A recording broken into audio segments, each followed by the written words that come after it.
எல்லோருக்கும் வணக்கம். இந்த நூலை வந்து பாலபாரதி அனுப்புனப்போ எனக்கு நிறையா வேறு விஷயங்கள் நம்ம உலகத்தை பற்றி தினசரி நினைக்காம இருக்க முடியாது. நமக்கு வாய்ச்ச தலைவர்கள் பற்றி எனக்கு இந்த சிந்தனை குறிப்பாக வந்து இப்போ ஒரு 2-3 மாதமாக நம்ம எல்லார் மண்டைக்குள்ளேயுமே ஓடிக்கிட்டு இருக்கோம். அது கிட்டத்தட்ட உலக அளவில் மென்டலி அன்ஸ்டேபிள்னு சொல்லுவாங்க இல்லையா, அது உலக அளவில் ஒரு தலைவர் வந்து மொத்த உலகத்தையுமே வந்து புத்தி பேதலிச்சவங்கன்னு தமிழில் சொல்லுவாங்க. உலக அளவில் ஒரு தலைவர் இருக்கார், தேச அளவில் ஒரு தலைவர். அப்படி இருக்கிறப்போ நமக்கு நமக்கு அந்த மாதிரி ஒருத்தர் இல்லாமல் போயிடுச்சே அப்படின்னு சொல்லி நம்மளே வந்து மனமும் வந்து நம்ம மாநிலத்துக்கும் ஒரு தலைவரை வந்து தேர்ந்தெடுத்துருக்குறோம். இப்படி இருக்கும்போது ரொம்ப ஒரு மாதிரி விரக்தியாக தான் இருக்கும். என்னடா இது இப்படி எல்லாமே வந்து இப்படி ஒரு ப்ளீக்காக இருக்கு, ரொம்ப கஷ்டமாக இருக்கு அப்படின்னு நமக்கு தோணும். அந்த நேரத்தில் தான் அந்த மாதிரி யோசிச்சுட்டு இருக்கிற ஒரு நாளில் தான் இந்த நாவல் அனுப்பிச்சாரு. இந்த மாதிரி புதுசாக ஒரு நாவல் வெளியிட போகிறேன், அதை படித்து பாருங்க அப்படின்னாரு. இந்த மாதிரி நிறைய விரக்தி வரப்போ எல்லாருக்கும் ஒரு இது இருக்கும், மனசை லேசாக்கிக்கிறதுக்கு, ஆஸ்வாசப்படுத்திக்கிறதுக்கு நல்ல ஏதாவது ஒரு எழுத்து படித்தா நமக்கு மனசு லேசாகும் அப்படின்னு தோணும் என்னை மாதிரி ஆளுக்கலாம். அப்போ வந்து இந்த வந்துச்சு. அது வந்து அந்த மாதிரி மனசை லேசாக்கக்கூடிய ஒரு நல்ல ஒரு படைப்பில் ஏதாவது ஒரு 4-5 விஷயம், நல்ல விஷயம் சுவாரஸ்யமாக படிக்கணும். அதே நேரத்தில் சமூகத்துக்கு தேவையான 1-2 விஷயங்களும் அதில் இருந்தது அப்படின்னா ரொம்ப வந்து நல்லாயிருக்கும்.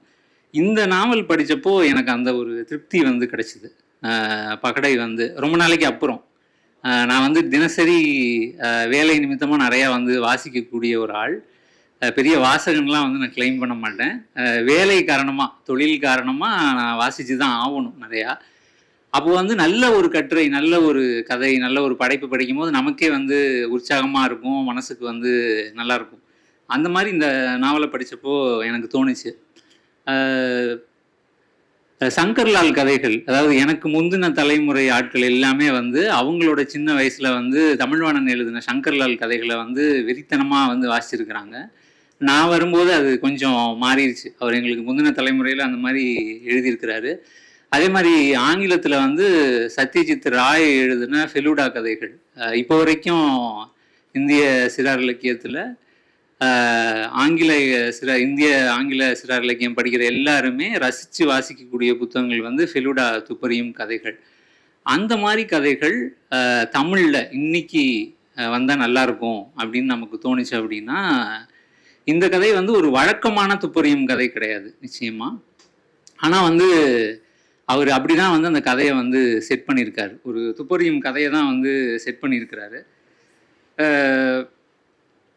பொதுவாக நம்ம குழந்தைகள் பற்றி எனக்கு முன்னாடி தோழர் ரோகிணியும் பேசினாங்க, தேவனையனும் பேசினாங்க. எந்த அளவுக்கு நம்ம சமூகம் வந்து குழந்தைகளை வந்து மோசமாக, எல்லாரையுமே மோசமாக தான் நடத்துவோம், அது குழந்தைகளை ரொம்ப மோசமாக நடத்துவோம், எப்படி இருக்குங்கிறத சொன்னாங்க. அதில் இந்த விளிம்பு நிலையில் இருக்கக்கூடிய ஒடுக்கப்பட்ட குழந்தைகள், இல்லை மலைவாழ் மக்களோட குழந்தைகள் பற்றி இந்த நாவல் வந்து பேசுது. பொதுவாக சிறார் இலக்கியத்திலையுமே நம்ம வந்து நிறையா சமூக விஷயங்கள் பேசுகிறோம். மற்ற மொழிகளோடு ஒப்பிடும் பொழுது நிறையா வந்து முக்கியமான படைப்புகள் வந்து தமிழில் சமீப ஆண்டுகளில் வருது. அதுலேயுமே இன்னும் அந்த களத்தை வந்து ஒரு அளவுக்கு தான் விஸ்தரிச்சிருக்கிறோம், கொஞ்சம் கொஞ்சமாக விஸ்தரிச்சிட்ருக்கிறோம். இது வந்து ஒரு முக்கியமான ஒரு நகர்வு. மலைவாழ் குழந்தைகள் சம்பந்தமாக ஒரு கதை வந்து பேசுது. அந்த நம்ம சமூகமே, நம்ம அரசு அமைப்புகள், இங்கே இருக்கக்கூடிய நிறுவனங்கள், இங்கே இருக்கக்கூடிய தொழில் எல்லாமே குழந்தைகளுக்கு எதிராக எப்படி வந்து இயங்குது அப்படிங்கிறத எந்த இடத்துலையுமே வந்து ஒரு சாதாரண கதையாக தான் போகுது எல்லா இடத்துலையுமே. ஆனால் அதே நேரத்தில் நம்ம அதை வந்து உள்வாங்கிக்கிற அளவுக்கு வந்து இந்த புத்தகம் வந்து இருக்குது. குறிப்பாக நம்ம சமூகம், நம்மளுடைய அமைப்புகள், தொழில் எல்லாமே என்னன்னா, எல்லாரும் படிச்சிடக்கூடாது, எல்லாரும் சிந்திச்சிடக்கூடாது, எல்லாருக்கும் அறிவு வந்துடக்கூடாது. இதில் வந்து ரொம்ப நம்ம வந்து சொல்லிக்கிறோம் நிறையா மாற்றங்கள் வந்திருக்கு, நம்ம முன்னேறி இருக்கோம். எப்படி நம்மனா பீகாரோட கம்பேர் பண்ணி தான் நம்ம எப்பயுமே நம்மளை பெஸ்ட்டுன்னு சொல்லிக்கிறோம். அதாவது கடைசி பெஞ்சில் இருக்கிற ஒருத்தனை, கடைசி பெஞ்சுங்கிறதுமே இன்னைக்கு தப்பு தான், பட் ஆனால் நம்ம கம்பேரிசன் அப்படி தான் வந்து பண்ணிக்கிறோம். பண்ணி நம்ம எவ்வளோ பெட்டராக இருக்கோம் பார்த்தியா அப்படின்னு சொல்லிக்கிறோம். ஆனால் ஜாதி பிரச்சனைகளாக இருக்கட்டும், இன்னைக்கு இந்த கதையில் வரக்கூடிய குழந்தைகளோட பிரச்சனைகளாக இருக்கட்டும், இது எல்லாமே ஒரு வெகு மக்கள் தளத்தில் பேசப்படவே இல்லை. ஒரு சின்ன செய்தியாக வரும், ஒரு சிங்கிள் காலம்னு சொல்லுவோம் நாங்கள்லாம், பத்திரிக்கைக்காரங்கள்லாம், ஒரு பதிவு, அவ்வளோதான். அதை தாண்டி அவங்களுக்கு வந்து இந்த சமூகத்தில் வந்து பெரிய மதிப்பெல்லாம் இல்லை. அந்த மாதிரி ஒரு பின்னணியில் நிறைய விஷயங்கள், ஒரு சின்ன கதை தான். இந்த சின்ன கதைக்குள்ள குழந்தை திருமணம் பற்றி பேசப்படுது, குழந்தைகள் கடத்தப்படுவது பற்றி பேசப்படுது. இவங்க எல்லாமே வந்து பருத்தி ஆலைக்கும் இல்லை நூல் ஆலைகளுக்கும் எப்படி இப்போ தேவனையன் சொன்ன மாதிரி அழைச்சிட்டு போய் வேலையை கொடுக்கக்கூடியது. அதை வந்து அந்த பெற்றோர்களுமே சம்மதிக்கக்கூடிய அளவில் தான் அவங்களுடைய சிந்தனை, அவங்களுடைய பொருளாதார நெருக்கடிகள் அப்படிங்கிறது வந்து இருக்கு. அவங்க வந்து அதுக்கு தள்ளப்படுறாங்க. அவங்க மனமும் வந்தெல்லாம் அனுப்புறது கிடையாது யாரும். அவங்க வேற வழி கிடையாது, அவங்களுக்கு சோத்துக்கு வழி கிடையாது, அடுத்த வேலைக்கு வந்து வழி கிடையாது. அப்படிங்கிறப்ப அவங்க வந்து தங்களோட குழந்தைங்களை வந்து பகடையா வந்து பயன்படுத்துறாங்க இந்த இடத்துல. இது எல்லாருமே வந்து பெரும்பாலும் நம்ம சமூகம் என்னன்னா எல்லா பிரச்சனைகளுமே இருக்கு, நம்ம என்ன பண்ண முடியும் அப்படின்னு தான் பொதுவாக நம்ம எல்லாருமே அப்படிதான் வந்து பெரும்பாலானவங்க சமூகம் வந்து சிந்திக்கும். அதில் ஒரு ஆசிரியை வந்து மகா டீச்சர் அப்படிங்கிறவங்க கொஞ்சம் வித்தியாசமாக அந்த மாதிரி நம்ம ஊரில் இருக்காங்க. நிறைய தனிநபர்கள் வந்து இயங்கிக்கிட்டு இருக்கிறாங்க. அவங்களுக்கு பிடிச்ச வேலைகளை, அவங்களுக்கு பிடிச்ச மாற்றங்களை வந்து செஞ்சுட்டே இருக்கிறாங்க. அந்த மகா டீச்சரு அவங்களுக்கு ஒரு சின்ன வந்து ஒரு இப்போ அந்த துப்பறிவாளர்களுக்கெல்லாம் வந்து ஒரு சப்போர்ட் டீம் இருக்கும். அந்த மாதிரி வந்து ஒரு மாணவர்களே அடங்கின ஒரு குழு. இந்த நாவலோட ரொம்ப முக்கியமான விஷயமா நான் வந்து அதை நினைக்கிறேன். அவங்க அந்த பசங்களும் அந்த டீச்சரும் சேர்ந்து காணாமல் போன தங்களோட சக மாணவிகளை வந்து தேடுறாங்க. அப்படிங்கிறதுல அந்த பசங்களோட பங்கு இந்த கதையில் வந்து அது ரொம்ப முக்கியமானதாக இருக்குது. குழந்தைகளுக்கான ஒரு நம்ம யங் அடல்ட்ஸ்ன்னு சொல்லுவோம், 10 பருவத்தினர் வாசிக்கக்கூடிய ஒரு நாவல் தான் இது. அதில் அந்த கதாபாத்திரங்களே இந்த கதையோட முக்கியமான திருப்பங்களில் பங்களிக்கிறது அப்படிங்கிறது ரொம்ப முக்கியமானது. வழக்கமாக பெரியவங்க பண்ணுற கதைகளை தான் நம்ம வந்து குழந்தைங்களுக்கும் வாசிக்க கொடுத்துட்ருக்குறோம். இதில் வந்து குழந்தைங்களுமே ரொம்ப முக்கியமான வேலைகளை வந்து பண்ணுறாங்க.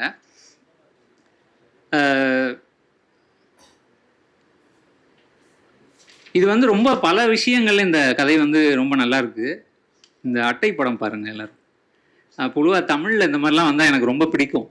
ஏன்னா வர்றது எல்லாமே ரொம்ப சாதாரணமாக இருக்கும். இந்த மாதிரி ஒரு புஸ்தகம், அட்டை, ஓவியர் வந்து எந்த அளவுக்கு நம்மளே வந்து அழகாக அடுத்த லெவலுக்கு யோசிக்க வைக்கிறார். இந்த ஓவியம் மூலமாக உள்ளே இருக்கிற ஓவியங்களுமே பார்த்தீங்கன்னா பேனலாக வந்து போட்டிருக்கிறார்.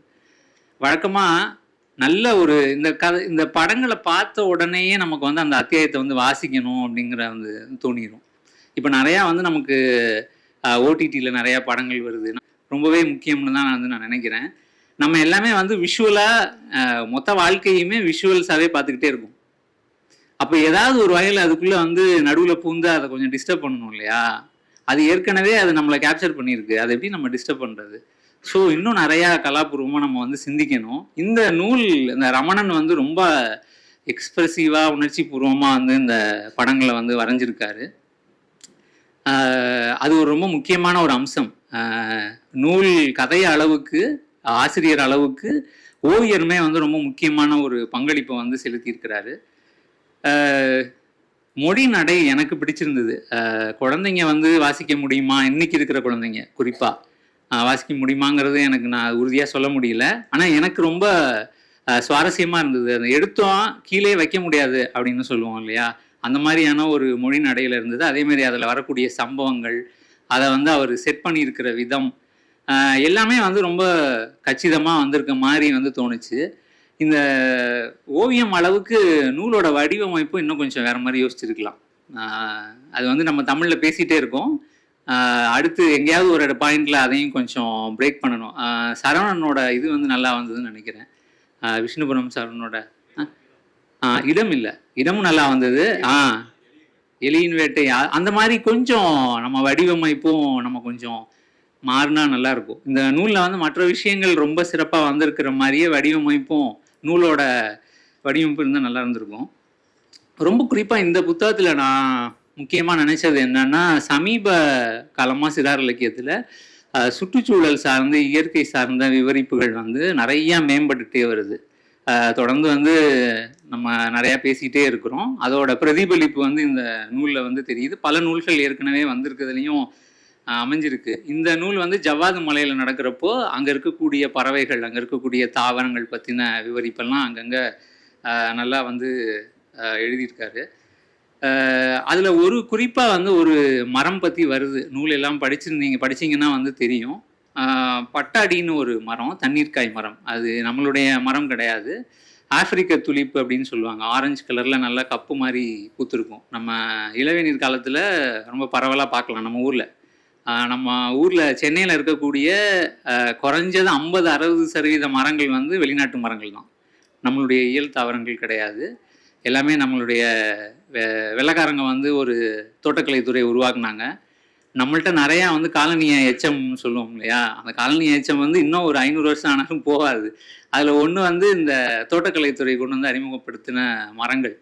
சென்னையில் வந்து கிட்டத்தட்ட 50-60% வந்து வெளிநாட்டு மரங்கள் தான். ரொம்ப நல்லா பெருசாக பூ வரும். பார்த்த உடனே ஆச்சரியப்படுற மாதிரி இருக்கும். இந்த இளவேநீர் காலத்தில் எல்லாரும் வந்து செர்ரி மலர் வந்து சென்னையில் பூத்துருச்சு அப்படின்னு சொல்லி ரொம்ப இன்ஸ்டாகிராம் வீடியோ, அது இது டிவியில் நியூஸு எல்லாமே வந்து அது வந்து ட்ரம்பெட் ஃப்ளவர் அப்படின்னு வந்து சொல்லுவாங்க. செங்குழல் பூனை. அது நம்ம மரம் கிடையாது, அது செர்ரி மலர் கிடையாது. முதல் விஷயம் அது வந்து ஆமாம், செங்குழல் பூன்னு ஒரு வெளிநாட்டு மரம். அந்த மாதிரி இந்த பட்டாடியும் வந்து வெளிநாட்டு மரம், ஆப்பிரிக்காவில் வளரக்கூடிய ஒரு மரம். அதுக்கு வந்து ஒரு பிரத்யேகமான ஒரு தன்மை உண்டு. அது என்னன்னா, ஒரு கப்பு மாதிரி இருக்கும். அதோட மொட்டை வந்து வெட்டுனா தண்ணி வரும்னு சொல்கிறாங்க. நான் பார்த்தது இல்லை. அது நிறையா தண்ணீரை அந்த மொட்டுலேயே வச்சிருக்கக்கூடிய ஒரு மரம். அந்த மலர் மொட்டு விரியும் பொழுது தேனீக்களையும் பூச்சிகளையும் வந்து ஈர்த்துக்கும் அப்படின்னு வந்து சொல்கிறாங்க. ஆப்பிரிக்காவில் இது நடக்குது. நம்ம ஊரில் நடக்குதாங்கிறதுக்கு பதிவுகள் இல்லை. அதனால வந்து தேனீக்களையும் பூச்சிகளையும் கொல்லக்கூடியதாக வந்து அது இருக்குது அந்த தாவரங்கள். நம்ம ஊரில் வந்து அது எப்படி அதே மாதிரி இயலாக அங்கே இருக்கிற மாதிரியே ஆப்பிரிக்காவில் இருக்கிற மாதிரி இங்கே இருக்கா அப்படிங்கிறது தெரியல. அதை ஒரு நல்ல உருவகமாக வந்து இந்த நூலில் பயன்படுத்தியிருக்காரு. அதே நேரத்தில் என்ன நமக்கு தோணும் அப்படின்னா, வெளிநாட்டு மரம், அதில் சந்தேகம் இல்லை. ஆனால் இது வந்து ரொம்ப ஒரு பயங்கரமான ஒரு கொலகார மரம் அப்படின்னு நினைக்க வேண்டியது இல்லை. என்னென்னா அதில் அறிவியல் பின்னணி ஒன்று இருக்குது. இப்போ என்னென்னா, நம்ம குயிலுக்கு வந்து கூடு கட்ட தெரியாது. காக்கா கூட்டில் தான் போய் முட்டை போடும். உடனே வந்து நம்ம குயிலை வந்து கேவலமாக பார்க்கறது, அதுக்கு அந்த தினமும் கூட இல்லையா அப்படின்னு சொல்லி நம்மலாம் வந்து அதை கிண்டல். மனுஷங்க எல்லாமே வந்து என்னென்னா நம்ம மனித மையப்பம் வச்சே பார்க்கறது, ஆந்த்ரோபோஜெனிக்காவே பார்க்கறது. அதுதான் வந்து இந்த விஷயத்துலையும் இந்த பூ வந்து பூச்சிகளை கொல்லுது அப்படிங்கிறதுல அதில் ஒரு அறிவியல் இருக்குது. என்னென்னா, இயற்கையில் நிறைய சமநிலைகள் இருக்குது, பேலன்ஸ்ன்னு சொல்லுவோம். இப்போ பூச்சிகள் பெருக்கத்தை வந்து இயற்கையே வந்து கட்டுப்படுத்துறதுக்கான ஒரு வழி தான் அந்த பூவில் வந்து பூச்சிகள் விழுந்து சாகிறது அப்படிங்கிறது. ஸோ நம்ம வந்து அது மனித பார்வையிலேருந்து பார்க்கறது வந்து தவறு. இந்த நூலில் வந்து அவர் உருவகமாக நல்லா பயன்படுத்தியிருக்காரு. அதே நேரத்தில் அது சம்மந்தமாக எனக்கே இது வந்து ஒரு புது தகவல். இந்த பூச்சிகளை இழுத்து அது சாகடிச்சிரும் இந்த தண்ணீர்க்காய் மரம் அப்படிங்கிறது எனக்கே ஒரு புது தகவல். ஆனால் புதுசாக யாராவது படிக்கிறப்ப என்ன பண்ணிடுவாங்க, உடனே அது மேலே ஒரு நெகட்டிவ் முத்திரையை வந்து குத்திடுவாங்க. அப்படி நினைக்கக்கூடாது. அந்த ஒரு கவனமும் நமக்கு தேவை. இப்படிமே நிறையா விஷயங்கள் நிறையா சொல்லிகிட்டே போகலாம் இந்த புத்தகத்தோட சிறப்புகள் பற்றி. என்னன்னா, எனக்கு இந்த முன்னுரை கொஞ்சம் இடரெல்லாம் இருந்துச்சு. அதாவது இவ்வளோ சிறப்பான ஒரு நாவலுக்கு ஒரு முன்னுரை. பால சாகித்ய புரஸ்கார் வந்து 2020 பாலபாரதி வாங்கிட்டாரு. அது வந்து ஒரு முக்கியமான திருப்பம். அது வரைக்கும் வந்து தமிழ் நவீன சிறார் இலக்கியத்தில் ஒரு வகையான எழுத்துக்கு மட்டும்தான் பாலசாகித்ய புரஸ்கார் தரப்பட்டு இருந்தது. நவீன புத்தகங்களுக்கு தரப்படலை. அது பாலபாரதிட்டேருந்து அது தொடங்குச்சு. அந்த அளவுக்கு ஒரு நல்ல தேசிய அளவில் ஒரு ரீச்சுக்கு போன ஒருத்தர். முன்னுரை தேவை தான், இவ்வளவு விரிவாக தேவையில்லை அப்படின்னு நான் வந்து நினைக்கிறேன்.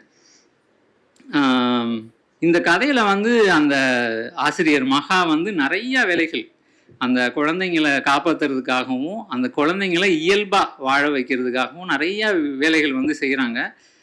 எந்த இடத்துலையுமே இது தன்னால் தான் நடந்துச்சு, நான் தான் இதுக்கு காரணம்னு சொல்லலை. அந்த கதையிலே வந்து அவங்க என்ன சொல்கிறாங்கன்னா, என்னோட குழந்தைங்க தான் இந்த விஷயங்களுக்கெல்லாம் வந்து மையமாக இருக்காங்க. பல பேர் இதில் வேலை பார்த்துருக்குறாங்க. நான் மட்டும் இது வந்து விஷயம் கிடையாது அப்படிங்கிறத ரொம்ப வலியுறுத்தி சொல்கிறாங்க. அது வந்து இந்த கலையோட முடிவில் ரொம்ப முக்கியமான ஒரு அம்சம். இப்போ இந்த மாதிரி மலைவாழ் குழந்தைங்களை காப்பாற்றுறதுக்கு ஒரு மகா டீச்சர் இருக்காங்க. தமிழ்நாட்டை காப்பாற்றுறதுக்கு எத்தனை மகா டீச்சர்கள் வேணும்? அது சம்மந்தமாக நம்ம வந்து யோசிக்கணும். ஒரு மகா டீச்சர் நிச்சயமாக வந்து பத்தாது. குறிப்பாக இப்போ 2026 வந்து நம்ம இது சம்மந்தமாக நிறையா வந்து யோசிக்கணும். ஏன்னா டெய்லியுமே செய்தியை பார்த்தாவோ இல்லை செய்தித்தாள்களை பார்த்தாவோ ரொம்ப கஷ்டமாக தான் இருக்குது. ஒருத்தர் சொல்கிறாரு டாக்லெஸ் ஒர்க் மோர் அப்படின்னு வந்து ஒருத்தர் சொல்கிறாரு. நாமும் அதே தான் சொல்லணும்.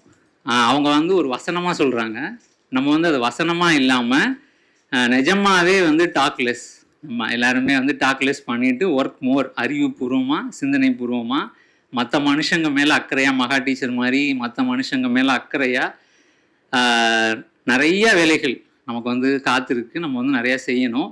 அப்படி செயல்படாமல் சிந்திக்காமல் இருந்தோம்னா நம்ம குழந்தைங்களை மட்டும் இல்லை, நம்ம சமூகத்தையுமே காப்பாற்ற முடியாது. அது வந்து உத்தரவாதம், அதில் எந்த சந்தேகமுமே இல்லை. எப்படி மகா டீச்சர் பாலபாரதிலாம் அவங்களால முடிஞ்ச வகையில் இந்த மாற்றங்களை வந்து முன்னெடுக்கிறாங்களோ, நம்ம வந்து நிஜமான மாற்றங்களை நம்ம எல்லாருமே முன்னெடுக்கணும் அப்படின்னு கேட்டுக்கிறேன். வாய்ப்புக்கு மிக நன்றி.